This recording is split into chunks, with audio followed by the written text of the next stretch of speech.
चलिए शुरू करते हैं मुंशी प्रेमचंद की लिखी हुई कहानी। आदर्श विरोध। वाचक मधुर। महाशय दयाकृष्ण मेहता के पांव जमीन पर न पड़ते थे। उनकी वह आकांक्षा पूरी हो गई थी जो उनके जीवन का मधुर स्वप्न था। उन्हें वह राज्याधिकार मिल गया था जो भारत निवासियों के लिए जीवन स्वर्ग है। वायसराय ने उन्हें अपनी कार्यकारिणी सभा का मेंबर नियुक्त कर दिया था। मित्रगण उन्हें बधाइयां दे रहे थे। चारों ओर आनंदोत्सव मनाया जा रहा था। कहीं दावतें होती थीं, कहीं आश्वासन पत्र दिए जाते थे। वह उनका व्यक्तिगत सम्मान नहीं, राष्ट्रीय सम्मान समझा जाता था। अंग्रेज अधिकारी वर्ग भी उन्हें हाथों हाथ लिए फिरता था। महाशय दयाकृष्ण लखनऊ के एक सुविख्यात बैरिस्टर थे। बड़े उदार हृदय, राजनीति में कुशल तथा प्रजाभक्त थे। सदैव सार्वजनिक कार्यों में तल्लीन रहते थे। समस्त देश में शासन का ऐसा निर्भय तत्वान्वेषी, ऐसा निःस्पृह समालोचक न था और न प्रजा का ऐसा सूक्ष्मदर्शी, ऐसा विश्वसनीय और ऐसा सहृदय बंधु। समाचार पत्रों में इस नियुक्ति पर खूब टीकाएं हो रही थीं। एक ओर से आवाज आ रही थी, हम गवर्नमेंट को इस चुनाव पर बधाई नहीं दे सकते। दूसरी ओर के लोग कहते थे, यह सरकारी उदारता और प्रजाहित चिंता का सर्वोत्तम प्रमाण है। तीसरा दल भी था जो दबी जबान से कहता था कि राष्ट्र का एक और स्तंभ गिर गया। संध्या का समय था। कैसर पार्क में लिबरल लोगों की ओर से महाशय मेहता को पार्टी दी गई। प्रांत भर के विशिष्ट पुरुष एकत्र थे। भोजन के पश्चात सभापति ने अपनी वक्तृता में कहा, हमें पूरा विश्वास है कि आपका अधिकार प्रवेश प्रजा के लिए हितकर होगा और आपके प्रयत्नों से उन धाराओं में संशोधन हो जाएगा जो हमारे राष्ट्र के जीवन में बाधक हैं। महाशय मेहता ने उत्तर देते हुए कहा, राष्ट्र के कानून वर्तमान परिस्थितियों के अधीन होते हैं। जब तक परिस्थितियों में परिवर्तन न हो, कानून में सुव्यवस्था की आशा करना भ्रम है। सभा विसर्जित हो गई। एक दल ने कहा, कितना न्याययुक्त और प्रशंसनीय राजनैतिक विधान है। दूसरा पक्ष बोला, आ गए जाल में। तीसरे दल ने नैराश्यपूर्ण भाव से सिर हिला दिया, पर मुंह से कुछ न कहा। मैं दयाकृष्ण को दिल्ली आए हुए 1 महीना हो गया। फागुन का महीना था। शाम हो रही थी। वे अपने उद्यान में हौज के किनारे एक मखमली आराम कुर्सी पर बैठे थे। मिसेज रामेश्वरी मेहता सामने बैठी हुई पियानो बजाना सीख रही थीं और मिस मनोरमा हौज की मछलियों को बिस्कुट के टुकड़े खिला रही थीं। सहसा उसने पिता से पूछा, यह अभी कौन साहब आए थे? मेहता कौंसिल के सैनिक मेंबर हैं। मनोरमा वायसराय के नीचे यही होंगे। मेहता वायसराय के नीचे तो सभी हैं। वेतन भी सबका बराबर है, लेकिन इनकी योग्यता को कोई नहीं पहुंचता। क्यों राजेश्वरी, तुमने देखा अंग्रेज लोग कितने सज्जन और विनयशील होते हैं। राजेश्वरी, मैं तो उन्हें विनय की मूर्ति कहती हूँ।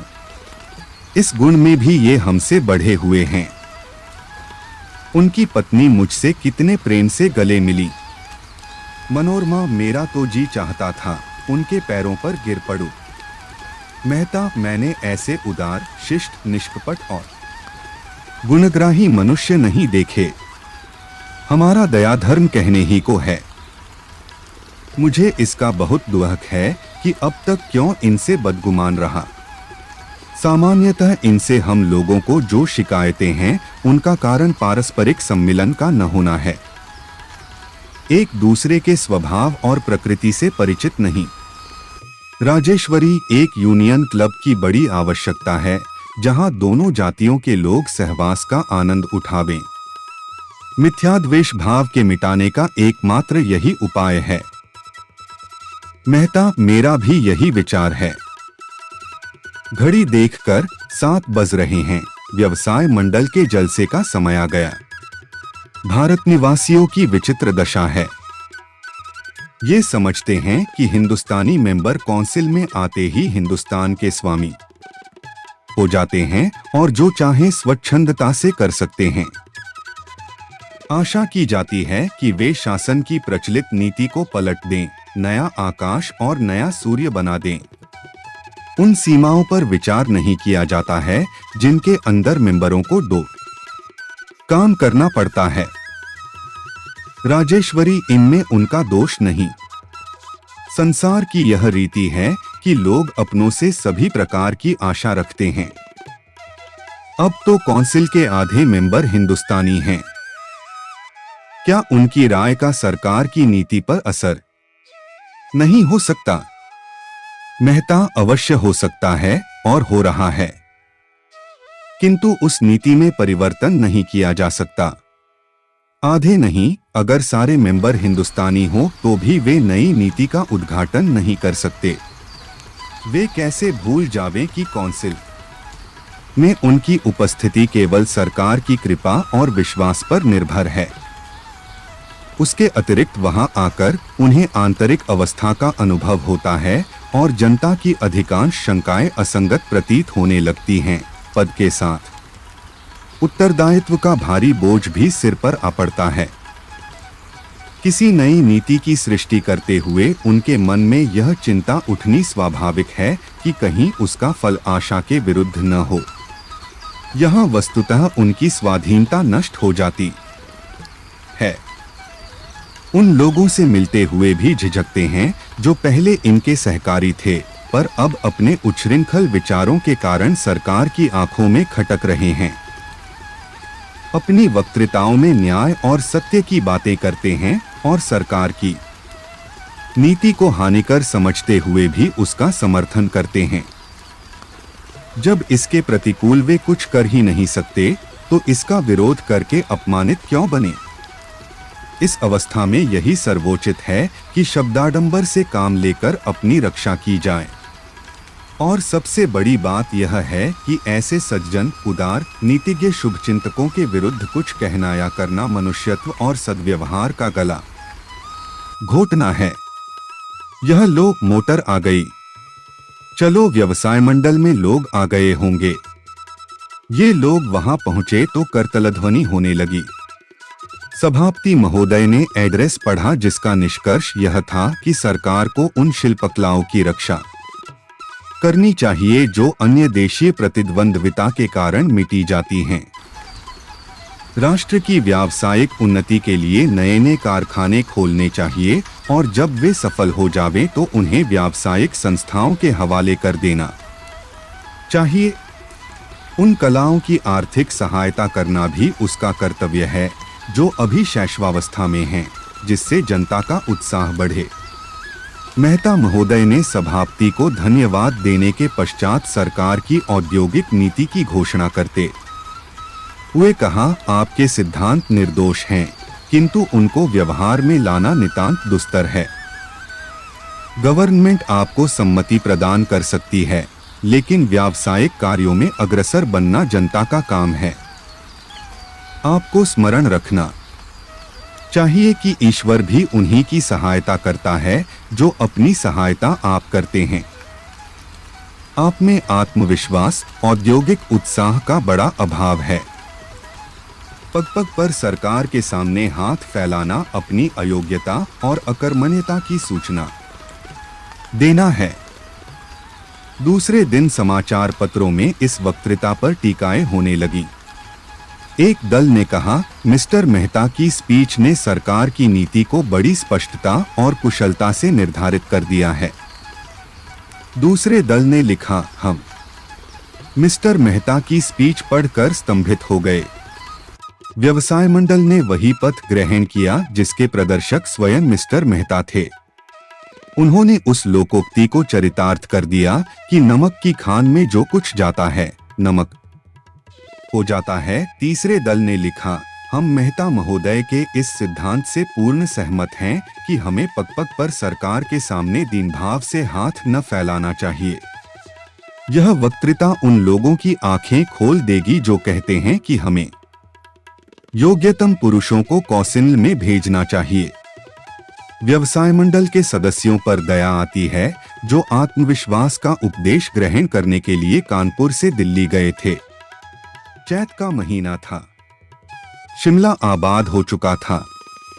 मेहता महाशय अपने पुस्तकालय में बैठे हुए पढ़ रहे थे कि राजेश्वरी ने आकर पूछा, ये कैसे पत्र हैं?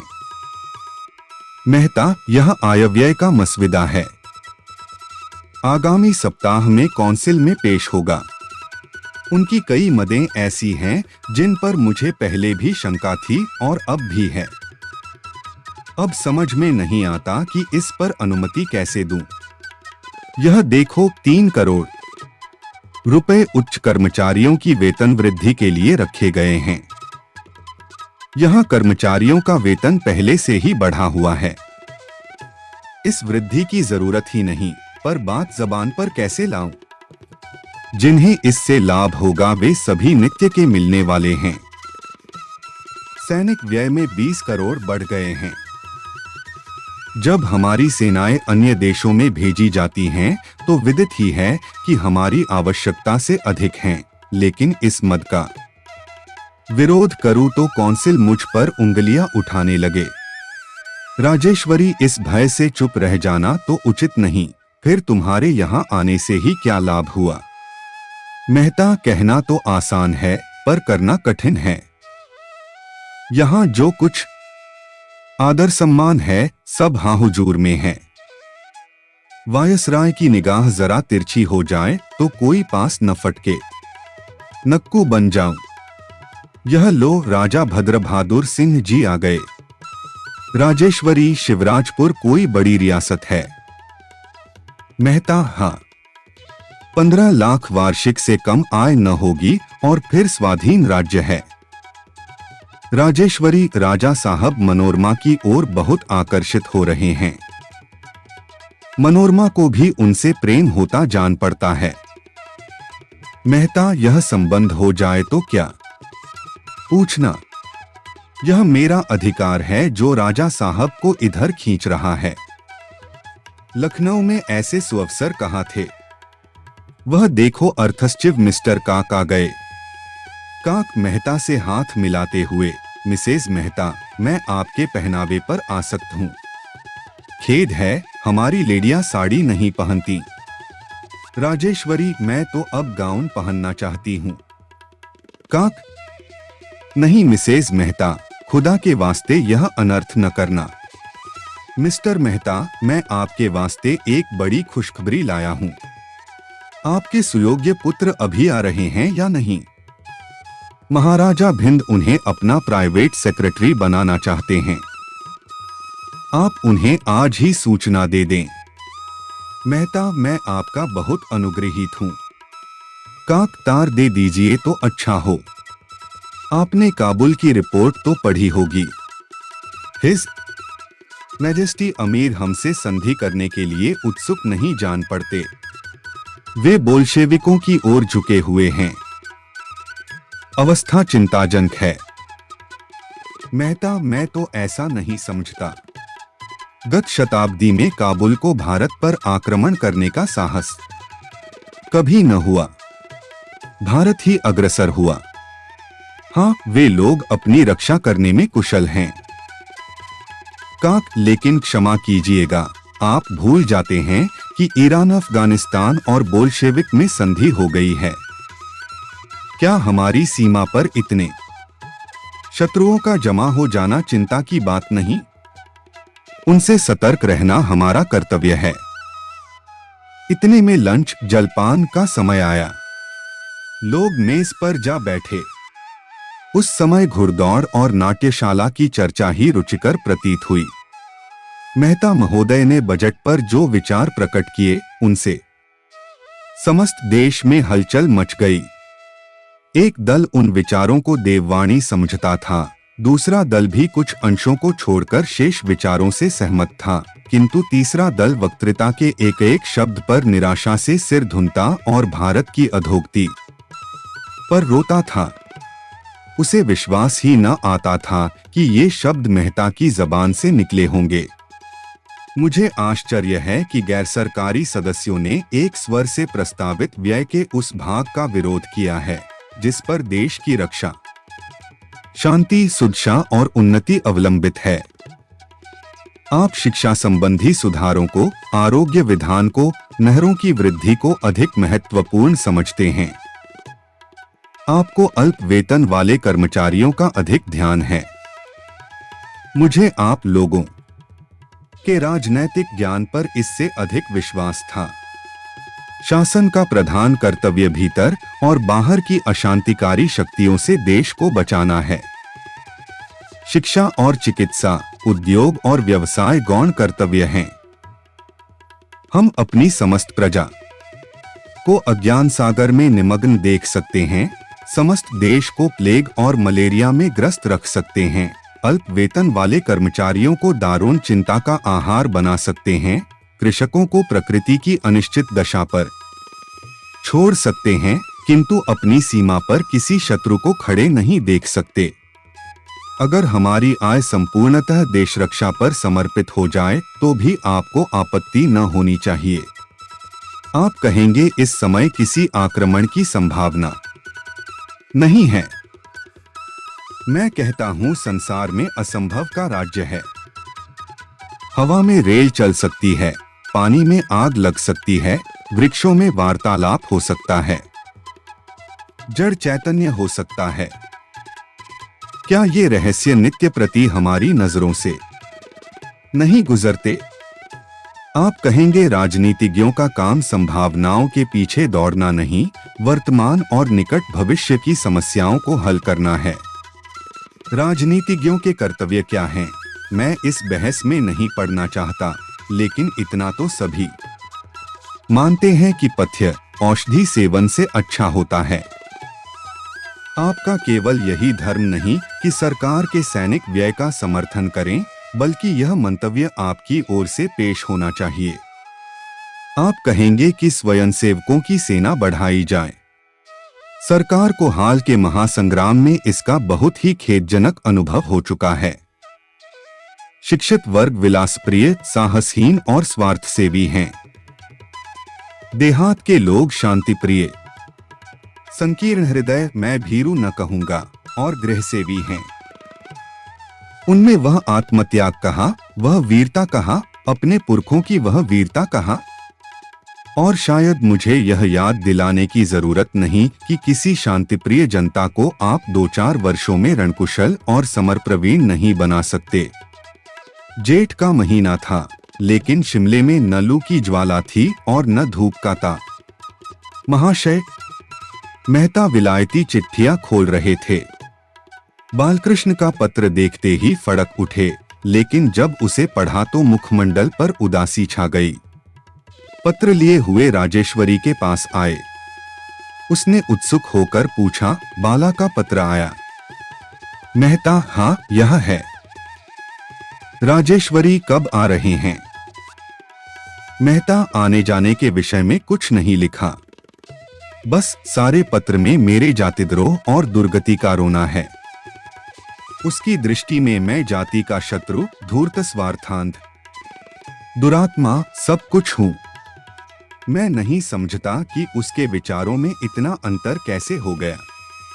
मैं तो उसे बहुत ही शांत प्रकृति, गंभीर, सुशील, सच्चरित्र और सिद्धांत प्रिय नवयुवक समझता था और उस पर गर्व करता था। और फिर यह पत्र लिखकर ही उसे संतोष नहीं हुआ। उसने मेरी स्पीच का विस्तृत विवेचन एक प्रसिद्ध अंग्रेजी पत्रिका में छपवाया है। इतनी कुशल हुई कि वह लेख अपने नाम से नहीं लिखा, नहीं तो मैं कहीं मुंह दिखाने योग्य न रहता। मालूम नहीं यह किन लोगों की कुसंगति का फल है। महाराज भिंड की नौकरी उसके विचार में गुलामी है। राजा भद्र बहादुर सिंह के साथ मनोरमा का विवाह घृणित और अपमानजनक है। उसे इतना साहस कि मुझे धूर्त, मक्कार, ईमान बेचने वाला, कुलद्रोही कहे। यह अपमान, मैं उसका मुंह नहीं देखना चाहता। राजेश्वरी, लाओ जरा इस पत्र को मैं भी देखूं। वह तो इतना मुहफट न था। यह कहकर उसने पति के हाथ से पत्र लिया और 1 मिनट में आद्यांत पढ़कर बोली, यह सब कटु बातें कहाँ हैं? मुझे तो इसमें एक भी अपशब्द नहीं मिलता। मेहता, भाव देखो, शब्दों पर न जाओ। राजेश्वरी, जब तुम्हारे और उसके आदर्शों में विरोध है तो उसे तुम पर श्रद्धा क्यों कर हो सकती है? लेकिन मेहता महोदय जामे से बाहर हो रहे थे।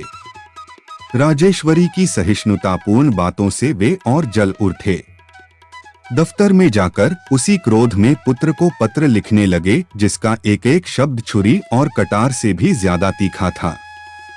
उपर्युक्त घटना के 2 सप्ताह पीछे मिस्टर मेहता ने विलायती डाक खोली तो बालकृष्ण का कोई पत्र न था। समझे मेरी चोटें काम कर गईं, आ गया सीधे रास्ते पर, तभी तो उत्तर देने का साहस नहीं हुआ। लंदन टाइम्स की चिट फाड़ी इस पत्र को बड़े चाव से पढ़ा करते थे और तार की खबरें देखने लगे। सहसा उनके मुंह से एक आह निकली। पत्र हाथ से छूटकर गिर पड़ा। पहला समाचार था, लंदन में भारतीय देशभक्तों का जमाव, ऑनरेबल मिस्टर मेहता की वक्तृता पर असंतोष, मिस्टर बालकृष्ण मेहता का विरोध और आत्महत्यागत। शनिवार को बैक्सटन हॉल में भारतीय युवकों और नेताओं की एक बड़ी सभा हुई। सभापति मिस्टर तालिबजा ने कहा, हमको बहुत खोजने पर भी कौंसिल के किसी अंग्रेज मेंबर की वक्तृता में ऐसे मर्मभेदी, ऐसे कठोर शब्द नहीं मिलते। हमने अब तक किसी राजनीतिज्ञ के मुख से ऐसे भ्रांतिकारक, ऐसे निरंकुश विचार नहीं सुने। इस वक्तृता ने सिद्ध कर दिया कि भारत के उद्धार का कोई उपाय है तो वह स्वराज्य है, जिसका आशय है मन और वचन की पूर्ण स्वाधीनता। क्रमागत उन्नति, एवोल्यूशन पर से यदि हमारा एतबार अब तक नहीं उठा था तो अब उठ गया। हमारा रोग असाध्य हो गया है। यह अब चूर्णों और अवलेहों से अच्छा नहीं हो सकता। उससे निवृत्त होने के लिए हमें कायाकल्प की आवश्यकता है। ऊंचे राज्यपद हमें स्वाधीन नहीं बनाते, बल्कि हमारी आध्यात्मिक पराधीनता को और भी पुष्ट कर देते हैं। हमें विश्वास है कि ऑनरेबल मिस्टर मेहता ने जिन विचारों का प्रतिपादन किया है उन्हें वे अंतःकरण से मिथ्या समझते हैं, लेकिन सम्मान, लालसा, श्रेय, प्रेम और पदानुराग ने उन्हें अपनी आत्मा का गला घोंटने पर बाध्य कर दिया है। किसी ने उच्च स्वर से कहा, यह मिथ्या दोषारोपण है। लोगों ने विस्मित होकर देखा तो मिस्टर बालकृष्ण अपनी जगह पर खड़े थे। क्रोध से उनका शरीर कांप रहा था। वे बोलना चाहते थे, लेकिन लोगों ने उन्हें घेर लिया और उनकी निंदा और अपमान करने लगे। सभापति ने बड़ी कठिनाई से लोगों को शांत किया, किंतु मिस्टर बालकृष्ण वहां से उठकर चले गए। दूसरे दिन जब मित्रगण बालकृष्ण से मिलने गए तो उनकी लाश फर्श पर पड़ी हुई थी। पिस्तौल की 2 गोलियां छाती से पार हो गई थीं। मेज पर उनकी डायरी खुली पड़ी थी, उस पर ये पंक्तियां लिखी हुई थीं, आज सभा में मेरा गर्व दलित हो गया। मैं यह अपमान नहीं सह सकता। मुझे अपने पूज्य पिता के प्रति ऐसे कितने ही निंदासूचक दृश्य देखने पड़ेंगे। इस आदर्श विरोध का अंत ही कर देना अच्छा है। संभव है मेरा जीवन उनके निर्दिष्ट मार्ग में बाधक हो। ईश्वर मुझे बल प्रदान करे। हम आशा करते हैं कि आपको मुंशी प्रेमचंद की कहानी अच्छी लगी होगी। आप सभी का बहुत बहुत धन्यवाद। अगर आपको यह प्रस्तुति अच्छी लगी है तो इस वीडियो को लाइक और ज्यादा से ज्यादा शेयर करें ताकि हमें और वीडियो बनाने की प्रेरणा मिले। कृपया हमारे YouTube चैनल विष्णुलोक को सब्सक्राइब करें ताकि हम मुंशी प्रेमचंद की कहानियां सब तक पहुंचा सके। अगले भाग में हम आपको एक नई जानकारी देने का प्रयास करेंगे। एक बार फिर से आपका बहुत बहुत धन्यवाद। जय हिंद, जय भारत।